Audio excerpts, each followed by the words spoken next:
ગુજરાતની શાન, ગરીબોનું વિમાન અને ગામડાઓની જીવાદોરી. હા, આપણે વાત કરી રહ્યા છીએ ગુજરાત એસટી નિગમની, પણ અફસોસ એ છે કે બસ ગામડે ગામડે લોકોને પહોંચાડે છે. એ જ બસ આજે દેવાના ખાડામાં એવી ખૂપી છે કે બહાર નીકળવાનું નામ નથી લેતી.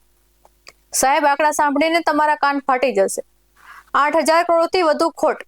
એક તરફ મોંઘા મોંઘા બસ સ્ટેશનના લોકાર્પણ થાય છે અને બીજી તરફ સિસ્ટમની અંદર આર્થિક ગુણ એવો લાગ્યો છે કે નિગમ પોતે વેન્ટિલેટર પર આવી ગયું છે. ખાનગી ટ્રાવેલ્સ વાળા માલેતુજાર થઈ રહ્યા છે અને આપણી સરકારી એસટી હાફી રહી છે. આ તે કેવી વહીવટ કુશળતા, આ તે કેવું મેનેજમેન્ટ. નમસ્કાર દર્શક મિત્રો, PS19 ન્યૂઝમાં આપની સાથે હું છું શ્રદ્ધા. ગુજરાત રાજ્ય માર્ગ વાહન વ્યવહાર નિગમ જે 25 થી 47 લાખ મુસાફરોને રોજના ગંતવ્ય સ્થાન પહોંચાડે છે, તેના જ આર્થિક વ્હીલ આજે જામ થઈ ગયા છે. વહીવટદારોની એસી ઓફિસમાં બેસીને લેવાતા નિર્ણયોએ જે જમીની હકીકત વચ્ચેનું અંતર 8,000 કરોડના ખાડા જેટલું મોટું થઈ ગયું છે. આજે આપણે વાત કરીશું એ સત્યની જે કદાચ સત્તાના ગલિયારોમાં સંતાડવાનો પ્રયાસ થાય છે, પણ આ આંકડા ચીસો પાડીને કહી રહ્યા છે કે સાહેબ, કંઈક તો ખોટું થઈ રહ્યું છે. નિગમ દેવાદાર, જનતા બેહાલ અને સત્તાધીશો માલામાલ. આ વાક્ય આજે ગુજરાત એસટીની સ્થિતિ પર એકદમ સચોટ બેસે છે. જે નિગમની રોજની આવક અંદાજે 1.5 કરોડ રૂપિયા છે, તેની કુલ ખોટનો આંકડો 8,000 કરોડ રૂપિયાને પાર કરી ગયો છે. વિચાર તો કરો કે જે સંસ્થા પાસે લાખો મુસાફરોનો વિશ્વાસ છે, એની પાસે રાજ્યનું સૌથી મોટું નેટવર્ક છે, એ સંસ્થા આર્થિક રીતે કેમ પડી ભાંગી? શું આ ખાનગી ટ્રાવેલ્સ સંચાલકો સાથેની કોઈ મિલીભગત છે?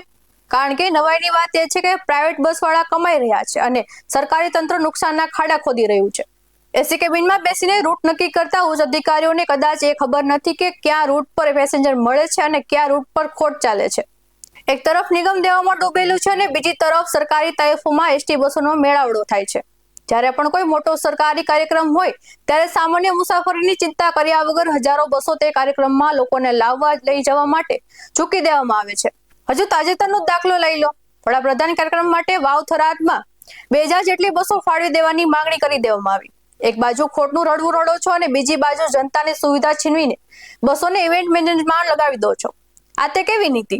આંકડાઓ ગવાહી પૂરે છે કે માત્ર વર્ષ 2021માં જ 403 કરોડની ખોટ ગઈ હતી. આજે સ્થિતિ એવી છે કે નિગમે ઇન્ફ્રાસ્ટ્રક્ચર અને અન્ય ખર્ચ માટે 3,503 કરોડની લોન લીધી છે. કર્મચારીઓના પગાર અને પેન્શન પાછળ મોટો ખર્ચ થઈ રહ્યો છે.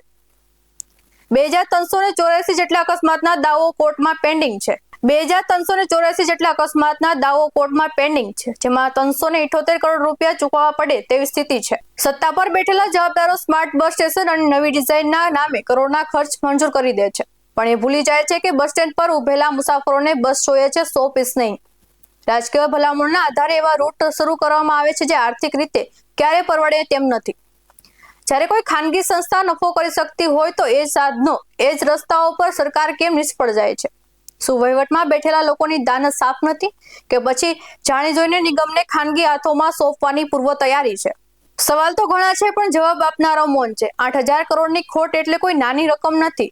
આ જનતાના ટેક્સના પૈસા છે. વહીવટે નિષ્ફળના નામે સ્વાહા થઈ રહ્યા છે.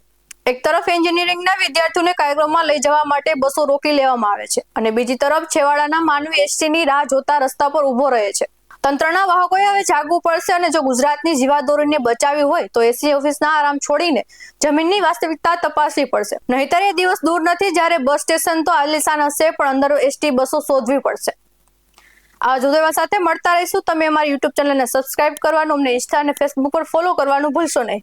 બાકી અવનવી અપડેટ્સ મેળવવા માટે આપ જોતા રહો BS19 ન્યૂઝ. નમસ્કાર.